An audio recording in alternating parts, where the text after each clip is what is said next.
יש לי כמה דברים לומר למוסלמים שלא משקיעים בדת ולא מפיצים אותה. חבל לי. יש לנו דת כזאת טהורה, כזאת אמיתית. אנשים רבים מדתות אחרות נכנסים אליה, ואלה שנולדו איתה לא משקיעים בה. המון אנשים לא משקיעים בה, וזה חבל לי. אני חושבת שכל מוסלמי שנולד מוסלמי צריך לקום כל בוקר ולהגיד תודה לאללה את אללה שנתן לו להיוולד מוסלמי ולהיות שייך וחלק מהדת הזאת. הדת הכנה, הנכונה, האמיתית הזאת. אני מצטערת על זה שלא נולדתי מוסלמית.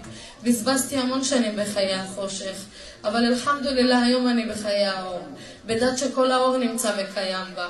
אני רוצה לומר לאותם האנשים, תפיצו את הדת, תגנו עליה, תלכו לפיה, ואללה לא יחסר ממכם כלום. הרי כשאנחנו רק פונים לעזרתו, הוא איתנו.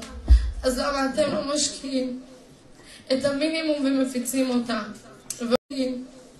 את המינימום ומפיצים אותה, והולכים לפיה.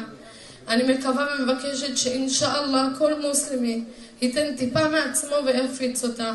אני חושבת שאם אני בתור מוסלמית חדשה שיש לה המון קשיים ומסתתרת עם הדת מפיצה אותה, כל מוסלמי שנולד מוסלמי יכול להשקיע מעצמו את המעט ולהפיץ אותה, ללכת לפיה ולהגן עליה. לסיום אני רק רוצה להודות לכל אלה שתמכו בי ועברו איתי את כל התהליך הזה, ולבקש ממכם, אחים ואחיות מוסלמים יקרים, תשמרו על הדת שלנו. יש לנו דת טהורה, זכה, נקייה, אמיתית ונכונה, ותנו טיפה מעצמכם.